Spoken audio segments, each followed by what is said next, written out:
بسم اللہ الرحمن الرحیم. ڈیئر اسٹوڈنٹ، السلام علیکم. مجھے امید ہے کہ آپ لوگ خیریت سے ہوں گے اور اللہ تعالیٰ سے دعا ہے کہ اللہ تعالیٰ آپ سب کو خوش اور آباد رکھے.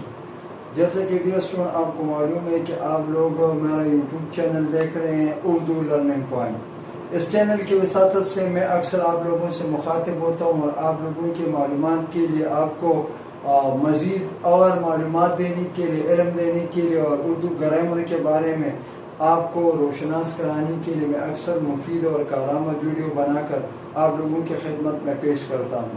تو ڈیئر اسٹوڈنٹ، آج کی ویڈیو بھی اس سلسلے کی ایک کڑی ہے اور یہ بہت زیادہ اہم ویڈیو ہے. مجھے امید ہے کہ آپ پوری توجہ اور غور سے اس ویڈیو کو دیکھیں گے. تو آئیے ڈیئر اسٹوڈنٹ ویڈیو کی طرف بڑھتے ہیں. وائٹ بورڈ کی طرف آ کے دیکھیں.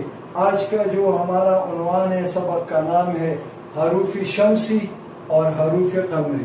اکثر بچے یا نوجوان یا اسٹوڈنٹ یہ نہیں جانتے. نام تو انہوں نے سنا ہے کہ بھئی یہ حروف شمسی ہے اور یہ حروف قمری ہے. تو حروف شمسی کا کیا مطلب ہے اور حروف قمری کا کیا مطلب ہے؟ تو آج ہم ان کے سامنے اس کی وضاحت کر کے ان کے لیے آسان بنا دیتے ہیں کہ بھئی حروف شمسی کیا ہے اور حروف قمری کیا ہے اور ان کا مطلب کیا ہے اور یہ اردو نثر میں کون کون سے مواقع پر استعمال ہوتے ہیں. تو دیکھیے، نمبر 1 ہے حروف شمسی. حروف شمسی عربی زبان کے وہ حروف جن سے شروع ہونے والے الفاظ کے شروع میں آل یعنی الف لام آل لگایا جائے تو لام کی آواز نہیں نکالی جاتی بلکہ ساکن ہوتی ہے. جیسے آپ دیکھیں الف لام آل اور پلس اس کے ساتھ ملا کے شمس، اس کو جب ہم حروف شمسی میں ملا کے پڑھتے ہیں تو الشمس، اس میں لام ساکن ہوتا ہے. حروف شمسی میں یہ لام جو ہے یہ ساکن ہوتے، اس کی آواز نہیں نکلتی. تو ہم اس طرح پڑھیں گے الشمس نہیں، الشمس یہ پڑھا جائے گا. تو یہ حروف شمسی کی بہت بڑی مثال ہے. شمسی حروف یہ عربی زبان میں یہ 14 ہے جو میں نے یہاں پر لکھے ہیں.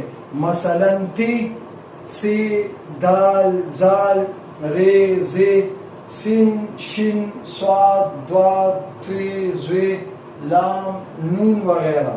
یہ 14 حروف ہے جو حروف شمسی کہلاتے ہیں. دیکھیں نا، 1 2 3 4 5 6 7 8 9 10 11 12 13 14. تو حروف شمسی ڈیئر اسٹوڈنٹ یہ 14 بنتے ہیں اور یہ حروف شمسی میں مختلف الفاظ میں ملا کے اس کو استعمال کیا جاتا ہے. اس کے بعد ہے نمبر 2 ہے حروف قمری. کہ حروف قمری یہ کون سے حروف ہے اور یہ کہاں پر استعمال ہوتے ہیں؟ تو دیکھیے، عربی کے وہ حروف جن سے شروع ہونے والے الفاظ کے شروع میں الف اور لام لگایا جائے، یعنی ایسی الفاظ جس کے شروع میں الف اور لام لگایا جائے تو لام کی آواز بولی جاتی ہے. تو اس مرکب لفظ میں پھر لام کی آواز نکلتی ہے اور واضح ہو جاتی ہے. جیسے الف اور لام اس کے ساتھ ملا کے جمع کر کے قاف میم ر قمر، جب یہ ملایا جائے گا تو ہم اس کو کس طرح پڑھیں گے؟ تو القمر کو ہم یہ ملا کے القمر پڑھا جائے گا. حروف قمری یہ ہے بے، جیم، ہے، خے، عین، غین، فے، قاف، کاف، میم، واو چھوٹی ہے اور یہ چھوٹی ہے. تو یہ وہ حروف ہے جن کی تعداد یہ 13 ہے، لیکن بڑی یہ کو ملا کے پھر ان کی تعداد جو ہے یہ 14 بنتی ہے. تو حروف شمسی بھی 14 ہے اور حروف قمری جو ہے یہ بھی اسی طرح یہ ان کی تعداد 14 بنتی ہے.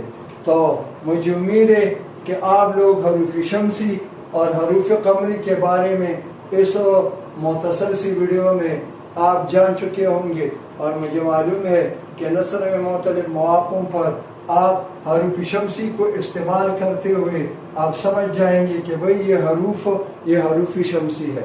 اور جب حروف قمری آپ نثر میں استعمال کریں گے تو آپ کے لیے پہچان آسان ہو جائے گا کہ یہ حروف قمری ہے، اور پھر آپ کے لیے سمجھنا اور صحیح نثر میں ان الفاظ کو استعمال کرنا ڈیئر اسٹوڈنٹ، یہ آپ لوگوں کے لیے بہت زیادہ آسان ہو جائے گا۔ مجھے امید ہے کہ آج کی ویڈیو آپ لوگوں کو پسند آئے گی۔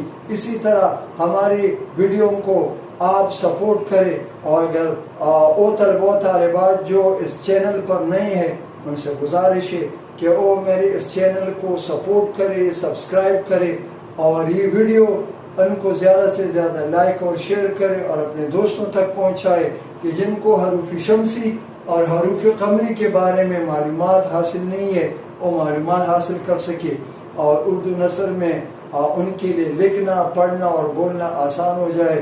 انشاءاللہ اگلی ویڈیو میں آپ لوگوں سے پھر ملاقات ہوگی، تب تک کے لیے اجازت دے، اللہ حافظ۔